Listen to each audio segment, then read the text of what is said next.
Hi, welcome to our celebration. I'm so excited and proud that we hosted our first Facebook Live poetry series of lessons for kids. Wow, a month-long project. Lisa, Lorraine, and myself are teachers, and this has been a little bit of a challenge, as usually we're in classrooms interacting with kids and teachers. But much like the strategy we taught you to help write poems that paint a picture in your mind, we closed our eyes to get a picture of all of you in your homes, watching us, learning together, and it made us feel connected. I'm going to pass it over to Lorraine now. Thank you so much, Susan. Yes, our journey has been quite an extraordinary one. And I think if there's one thing or a few things that I can share with you as writers, I will remind you to go back to your toolbox, be present in the moment, sit with yourself, and let your feelings do the talking. There are some books that I'd like to share with you and some resources that are going to be on our website. So if you'd like, as you can see that I was really interested in using technology in our sessions, please refer to some resources that have loads of poetry for you to enjoy interacting with. So those will be on our website. But just a few books that really resonated with me. Blessing the Boats by Lucille Clifton. Great read. Hailstone and Halibut Bones. If you look at that one, the illustrations are fantastic, by Mary O'Neill. And Life Doesn't Frighten Me by Maya Angelou. And without further ado, I get the privilege of announcing the K-2 contest winners. They are Lily Strauss, Abby Brown Krause, Leo Hausschultz. Congratulations, your poems were fantastic. Lisa, do you have some news for us?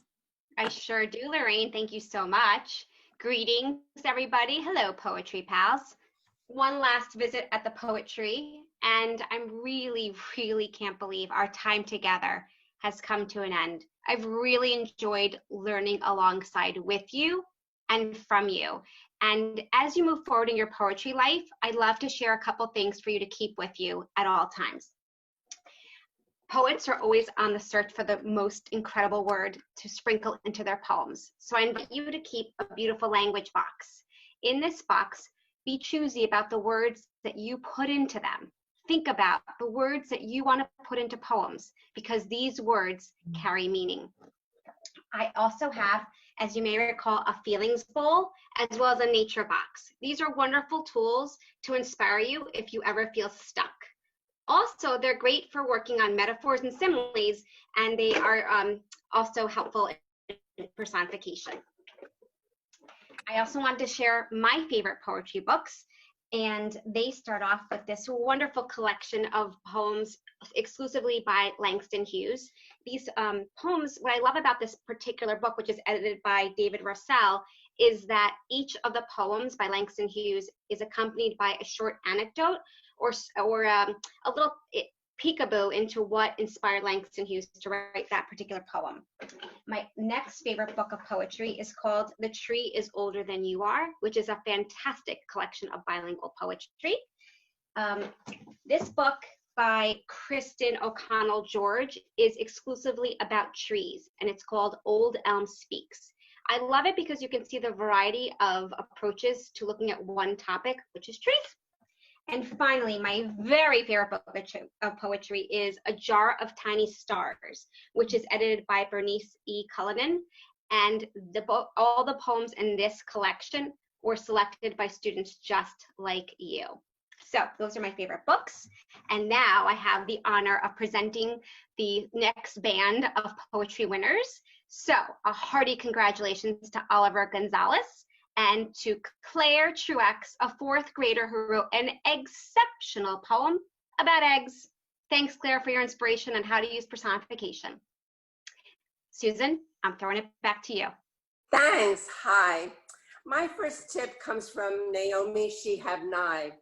She shares that she's going to let us know a little secret, and that's that poems hide. In the bottoms of our shoes, they are sleeping. They are the shadows drifting across our ceilings the moment before we wake up.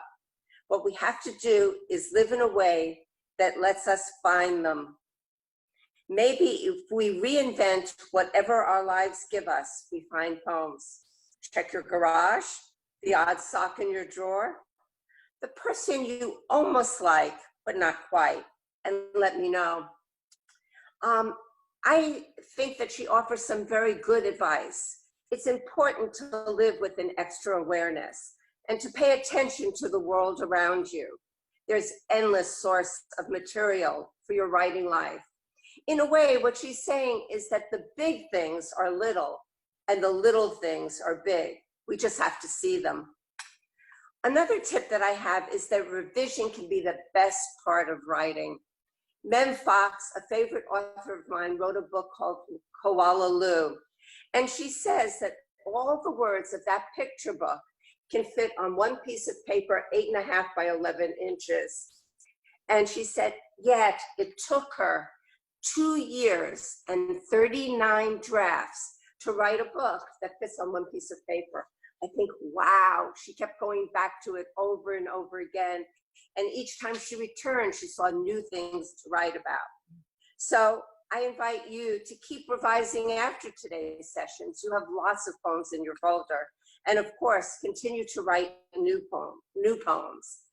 My last tip is to change it up. Scientists say that you can keep your mind active if you try doing something differently.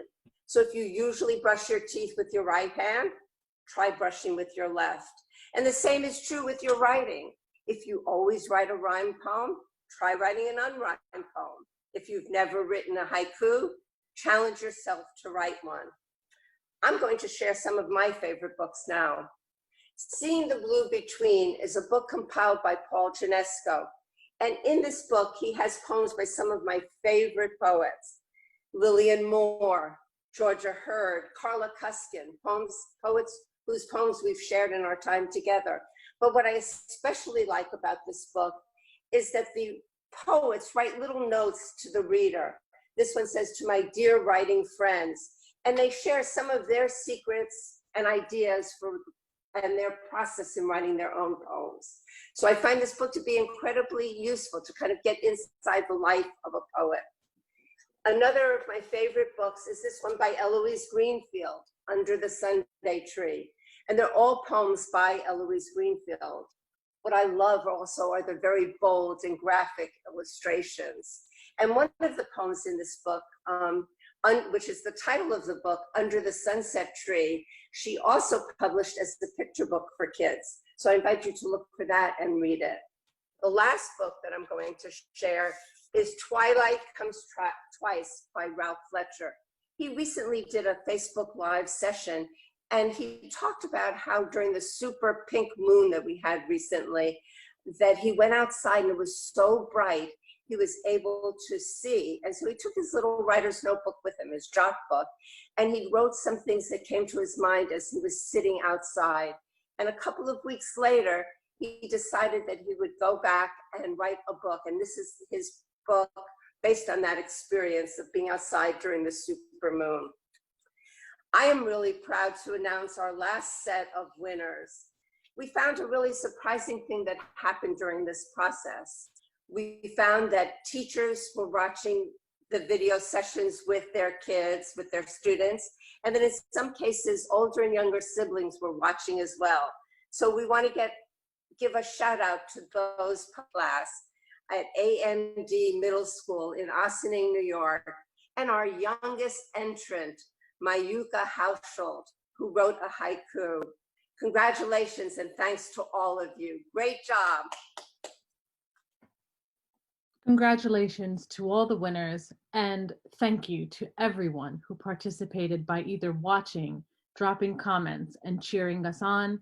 And thank you for all those participants who submitted something. We thoroughly enjoyed reading what you did. And in the spirit of lifelong learning, you've inspired Susan, Lisa, and myself over the past couple of weeks.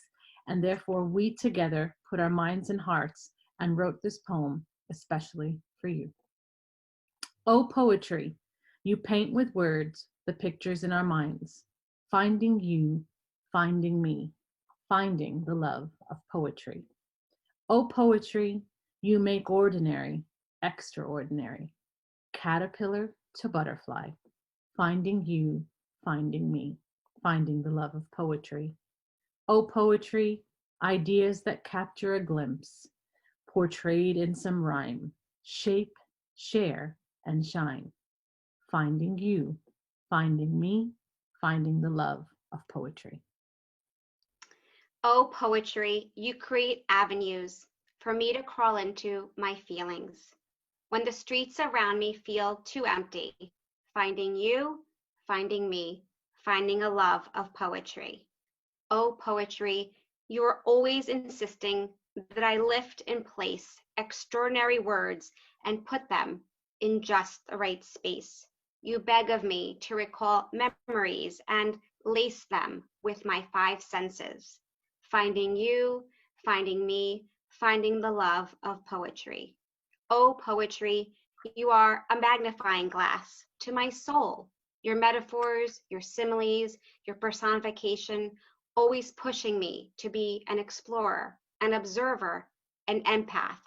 Finding you, finding me, finding a love of poetry. Oh, poetry, you implore me to wonder, think, and reflect. My ever-evolving life unfolds. With eyes wide open, you call me to pay attention. Finding you, finding me, finding the love of poetry. Oh, poetry, I remember remembering the list long. Far-seeing, a temporal sense of being. You tempt me to dig deeper, linger longer. Finding you, finding me, finding the love of poetry.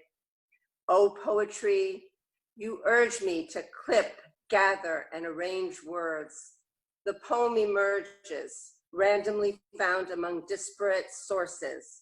A mirror. Finding you, finding me, finding the love of poetry.